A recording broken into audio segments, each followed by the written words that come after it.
Bonsoir à tous, alors on est vendredi soir et je suis déjà juste à côté, enfin une demi-heure à pied de la compétition de demain. J'ai décidé de dormir à l'hôtel parce que c'est juste à l'autre bout de l'île de France par rapport à chez moi. Et comme la compétition commence très tôt demain matin, j'avais pas vraiment le choix.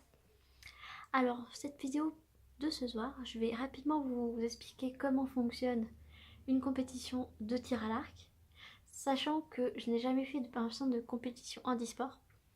Je pense que ça correspond à peu près à la même chose qu'une compétition normale, mais je vais plutôt vous décrire le fonctionnement d'une compétition de tir à l'arc classique. Voilà. Et donc juste avant de commencer, je voulais juste vous montrer qu'on le voit bien. Voilà. Donc ça, c'est mon magnifique maillot de compétition. Mon club, je crois que je vous l'avais jamais dit, mais c'est donc les Archers Réunis de Colombes. Je fais donc du tir à l'arc au sein du club de la ville de Colombes, mais je ne vis pas à Colombes. Voilà, c'est vraiment que pour le tir à l'arc que je vais là-bas. Et je trouve que le logo est magnifique pour ce club. On a beaucoup de chance et c'est vrai que à chaque fois en compétition, quand j'ai fait des compétitions, les gens venaient nous dire oh, il est beau votre logo, enfin votre maillot est super beau et tout. Donc j'avoue, comme il est assez beau, je me permets un peu de me la péter avec. Voilà. Donc on passe à autre chose, excusez-moi. Revenons au sujet principal de la soirée. La compétition de tir à l'arc. Alors, pour commencer, 1 heure à peu près avant le début du tir, il y a les greffes qui sont ouvertes. C'est-à-dire que c'est un bureau avec toute la liste des participants à la compétition. Et lorsqu'on va finalement dire qu'on est présent, il nous donne un code à base d'une lettre et d'un chiffre. Alors à quoi correspondent cette lettre et ce chiffre? Au niveau d'abord du chiffre. En fait, lors de compétitions de tir à l'arc, on a ce qu'on appelle des couloirs, de longs couloirs de 18 mètres, avec au bout un certain nombre de cibles, selon la catégorie, selon plusieurs éléments. Et en fait, au-dessus de chacun de ces couloirs, au niveau des cibles, il y a le numéro. Et ça permet dans un premier temps de repérer dans quel couloir on va pouvoir tirer. Et ensuite, la lettre qu'on nous donne correspondra en fait à un certain ordre de tir. Je m'explique. On va prendre donc une compétition classique, c'est-à-dire que on prend 4 personnes qui vont tirer à 18 mètres sur des blasons de 40. Alors les blasons de 40 sont répartis 2 en haut, 2 en bas, un à gauche, un à droite à chaque fois. Et ils ont chacun donc leurs lettres A, B, C, D. Et lorsqu'on va tirer, on va devoir tirer bien sûr sur la cible qui correspond à notre lettre. Mais pas n'importe comment. Je m'explique. Donc lors de la première volée, c'est la première fois qu'on a le droit de tirer des flèches. En 2 minutes, on doit tirer 3 flèches. Donc c'est A et B qui vont commencer, qui vont pendant 2 minutes tirer leurs 3 flèches. Une fois que tous les A, B ont tiré leurs 3 flèches, le bip retentit et c'est au tour de C et D d'aller sur le pas de tir et de tirer leurs 3 flèches. Une fois que tout le monde a tiré ces 3 flèches, on va retirer les flèches et compter le nombre de points pour cette première volée. Ensuite, on retourne sur le pas de tir. Et pour la deuxième volée, ça va être l'inverse. C'est C et D qui commencent, puis A et B. Ensuite, on va encore une fois compter les points. Et au retour, on inverse à nouveau. C'est encore A et B qui commencent, puis C et D. Ainsi de suite pendant 10 volées. 10 volées de 3 flèches. Donc avec un maximum en fin de première partie de 300 points. Une fois qu'on a tiré nos 30 premières flèches, on fait une petite pause entre 10 et 20 minutes selon les compétitions.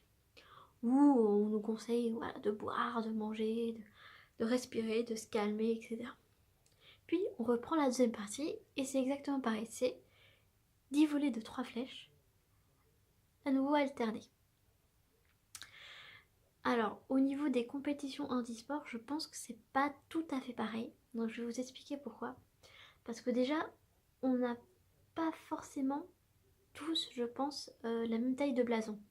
Il y a des gens qui ont des blasons de 40, d'autres de 60, et peut-être d'autres, peut-être même de 80, ça je sais pas exactement. Et surtout, par exemple, pour les malvoyants, on a ce qu'on appelle des potences, qu'on place avant de tirer. Et à mon avis, on va pas s'amuser à chaque fois à mettre la potence, enlever la potence pour laisser l'autre tirer à côté, à sa place, remettre la potence, enlever la potence. Donc à mon avis, quand on est malvoyant, il n'y a pas de roulement. Mais ça, c'est hypothétique, donc ça, on verra demain comment ça se passe. Donc voilà, et à la fin de la deuxième partie, on a un score total sur 600 points. Alors, de manière générale, on va dire dans les compétitions, encore une fois classiques, les gens ont des scores entre 400 et 550. Les vraiment bons entre 500 et 550. Les plus mauvais sont en dessous de 450, mais je pense qu'une grosse partie est souvent entre 450 et 510 par là. Voilà. Et au niveau handisport, alors tout dépend de la catégorie, tout dépend de plein d'éléments différents. Mais par exemple, dans ma catégorie à moi, en tant que HV2, le plancher de qualification pour les championnats de France était à 250. Alors pour vous dire, j'ai regardé les scores de mes adversaires de la première compétition handisport. Elles sont deux.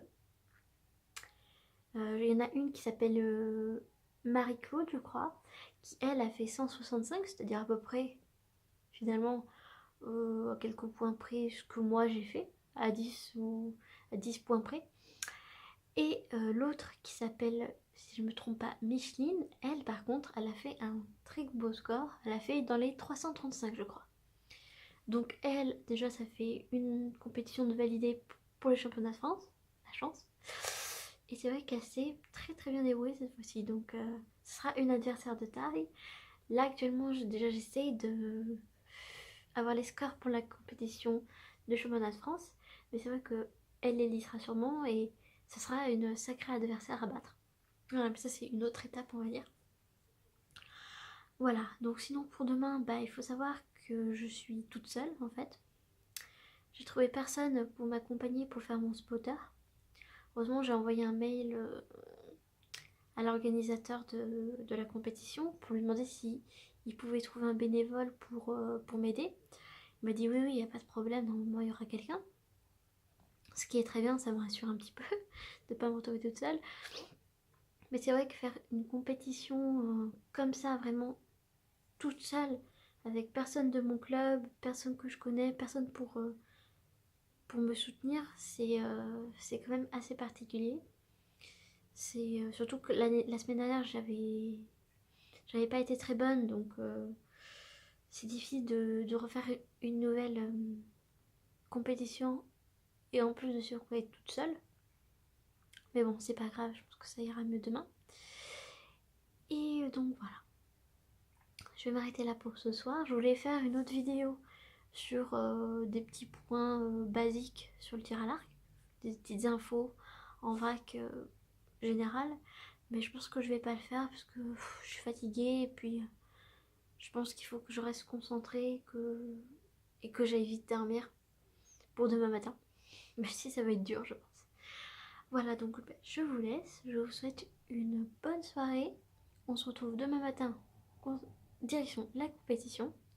Bonne nuit à tous, à bientôt.